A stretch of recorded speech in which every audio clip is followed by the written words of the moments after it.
documentation ready for premium markets. And let's dive in. If you remember, in previous modules we discussed what was in the buyer's mind from what is in the market brain, increasing number, understanding the increasing number of regulations, understanding how to ensure sustainable production, also the channel brain, trying to verify the suppliers with whom he can build trustworthy relationships. Also, the money brain, of course, on how to um, make more effective and more efficient the way he or she trades. And last but not least, the communication brain in terms of understanding how to better present the products and be credible and keep building on his um,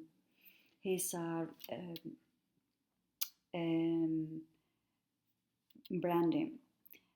We also discussed, or we tried to help you to identify the different reasons why it could be important for you to adventure on international premium markets.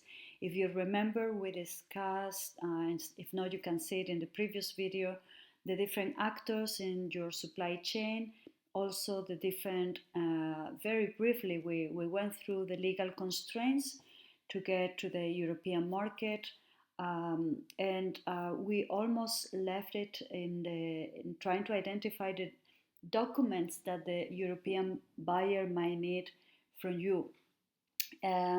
Concretely, we were telling you last time that most European buyers will need to get from you a dossier, a folder consisting of at least three components. The technical data sheet, so the sheet that will include all the technical information of your product, the safety data sheet, and also the samples that will have been analyzed in the respective laboratories. I also added that from the beginning you probably want to start also thinking on what the narrative for your product is going to be, and start creating that folder with this information. So let's dive in what is the technical data sheet, different elements, and how you can start preparing that documentation. Well, maybe the first element is to understand why it's important. I think if you understand the importance of this, of creating this documentation and this documentation system, you will do it with more interest and more care. So one reason why it's important to capture all the information concerning your product is because well, the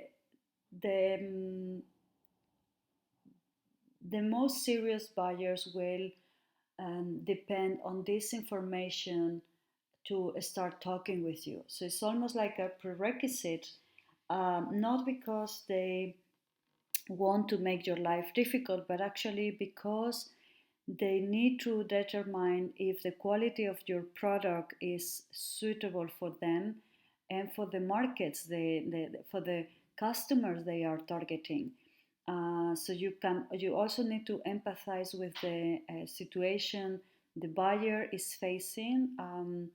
As we can see, a great evolution that in the European markets there is, of course, the general food law, that is the legislative framework for food safety in Europe, and that already is based on the principle of farm to fork, and that means that all food must be traceable through the entire supply chain, which means that every business operator need to implement the hazard analysis of critical control points, the HACCP system, in the daily operations.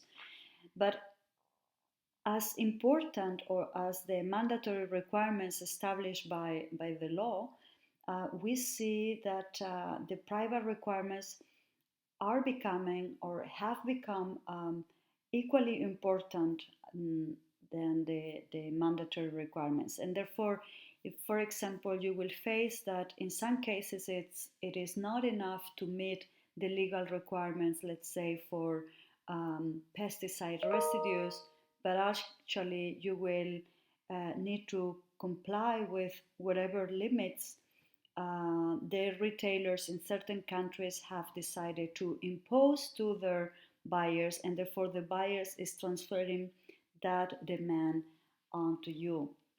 It is also very important that you, as a market player, also keep monitoring the different market requirements very frequently.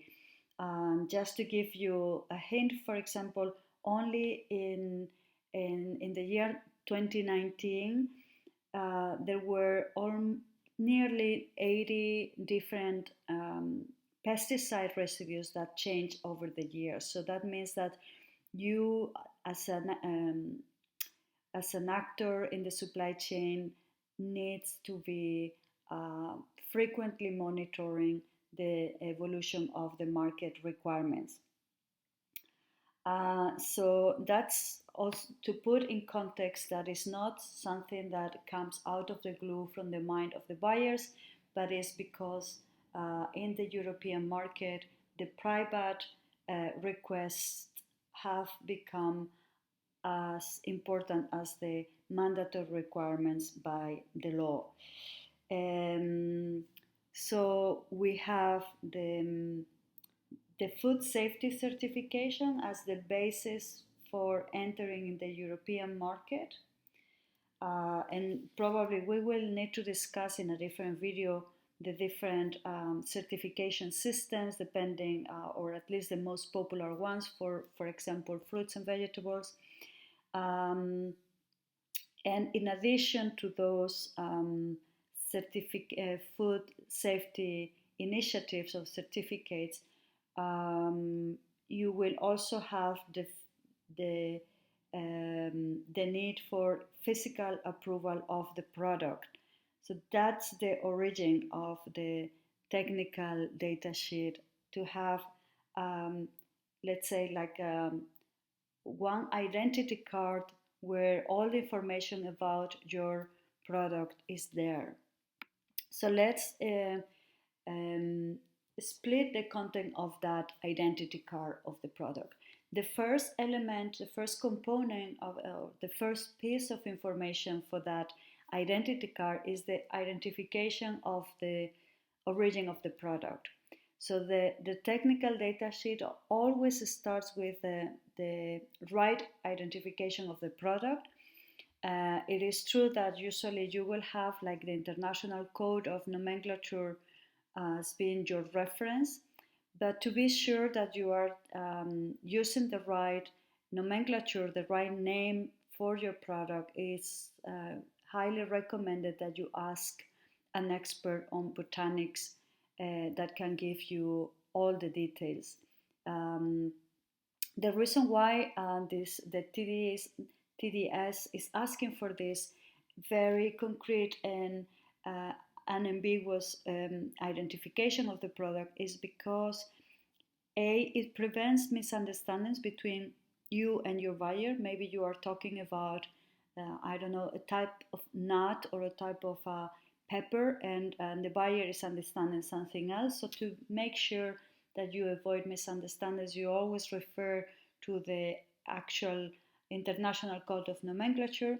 And also because most properties of the product actually rely on its botanical origin, and because it is quite possible that buyers will be using your product as an ingredient for something else, they really need from the very beginning to know what exact product they are dealing with and what kind of properties this product has, and how they might um, react when mixing it with other products or other ingredients.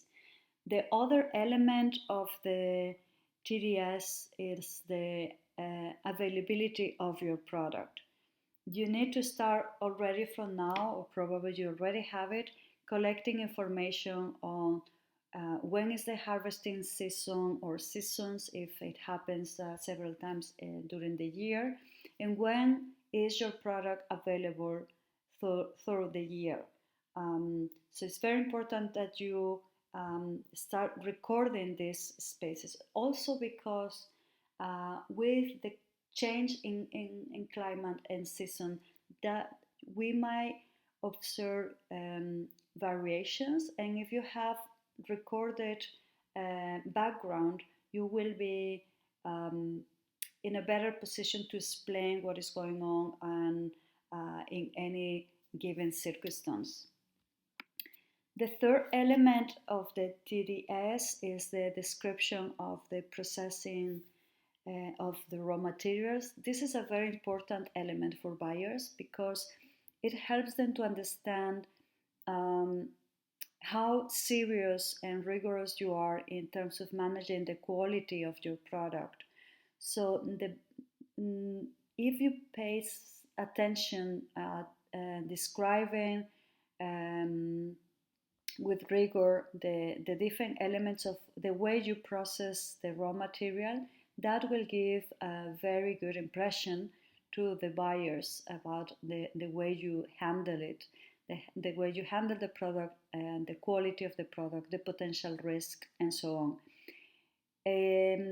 It shows your added value because if you show how much do you care about the raw material, making sure that the raw material is in the best quality possible to put to the next level of processing, you show that you are extremely needed. And actually, as an anecdote, once I visit several times I visit coffee producers in several countries in Latin America. And I have to say that I was completely impressed by the way small producers, even very small and not sophisticated producers in Colombia, will treat their coffee with the utmost care. And that made me wonder why, in fact, coffee from Colombia is one of the best coffees in the world because of the careful treatment the raw material receives from the very beginning, from the beginning to the end. Another element, within the description of the processing, you might keep into consideration these questions, and you can create your own, as I said, a folder keeping records in the most effective way that you can. So information about what is the method that you have used to obtain the product, how do you sorted it out or cleaned it, what kind of method you use for that, what additional processing methods you have to further enhance the product, what solvents or chemicals, very important question, you have used through the process. Here I also want to make you aware of how there is a black market for chemicals where you might be aware, because you could be using chemicals that are not necessarily legal. So it's very important that you keep additional attention and you remain especially vigilant in the type of solvents and chemicals that you have used. Also, if you receive these chemicals or if you buy those chemicals or solvents through a cooperative, make sure that they provide you with the exact information of the product and the way it needs to be handled, so you don't have information that is not correct. Also consider creating, as I said, this memory in your records that you said, okay, in the harvest, in the period in 2018, I used to have a specific way of sorting my raw material in a certain way, and I do it differently, and that you can explain why you have maybe changed one method for another method because you consider it more um, better for the product. And if you keep these records, if you start getting used to keep those records, you will be helping yourself in having more professional and serious discussion with the buyers. Well, another element of the TDS is refers to the classifications that are relevant for your product.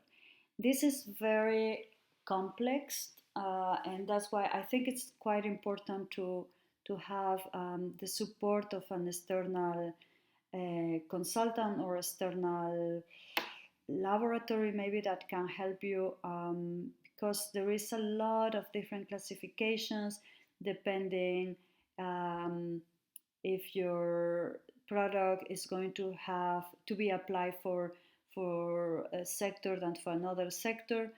I mean, you might think that your food product only have a name, but unfortunately, depending on the type of industry and the type of market that you are targeting, it might be classified differently. So, for example, again with the example of pepper, or let's say products that can be used for both food but also for cosmetic industry, will be classified differently. We have different nomenclature that you need to be aware of.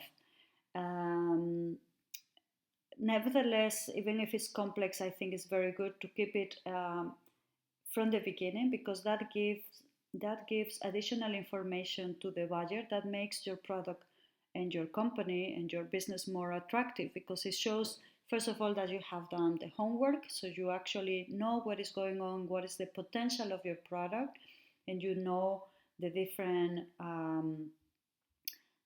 ways your product can be used in different sectors and different industries.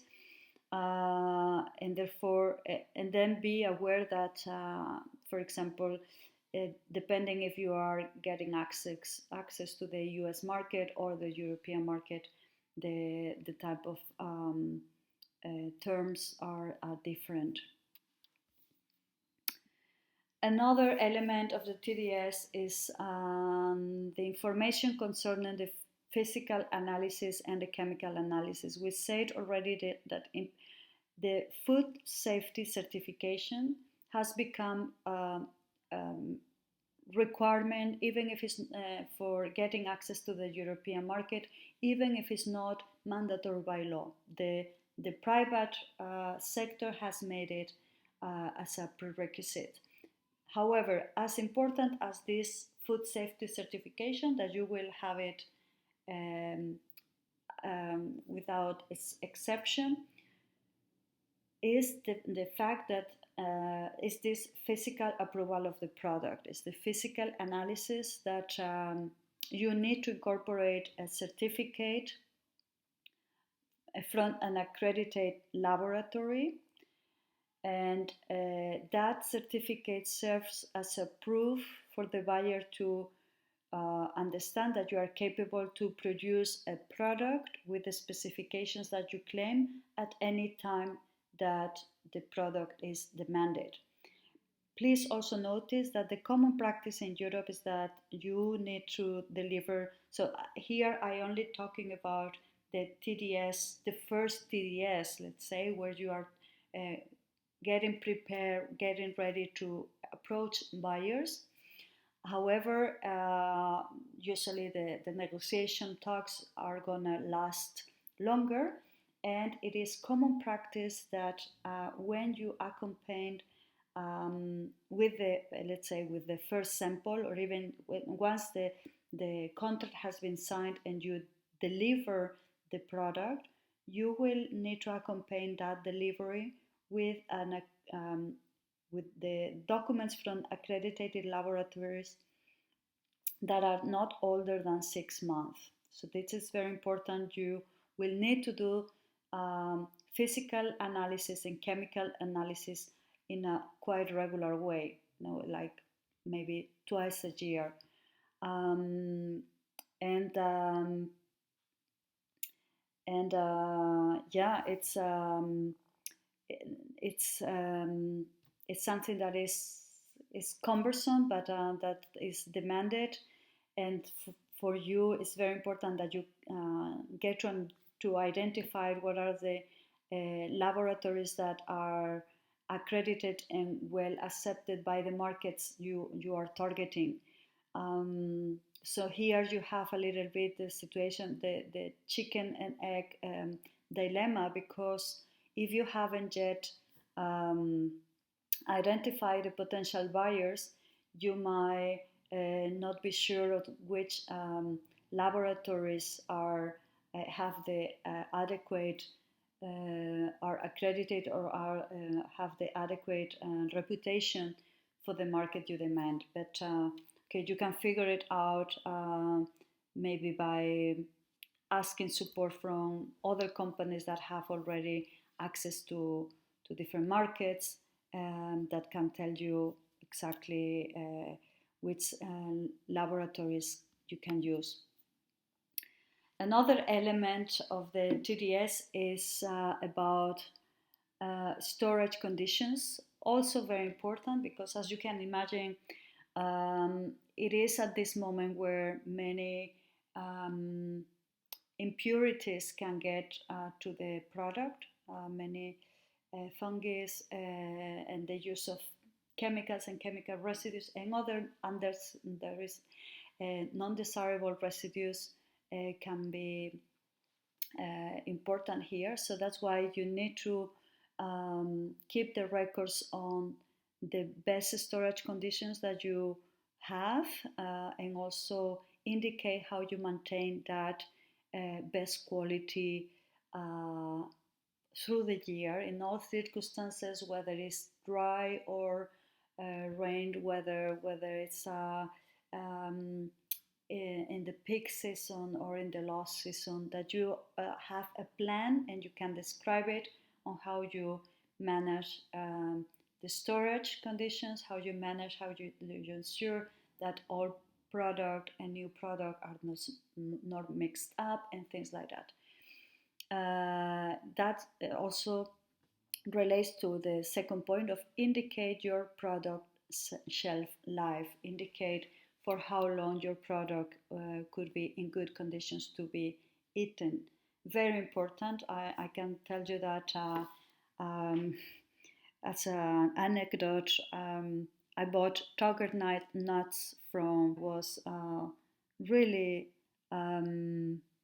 let's say, disappointed with the actual result. They were very poor and basically not edible nuts.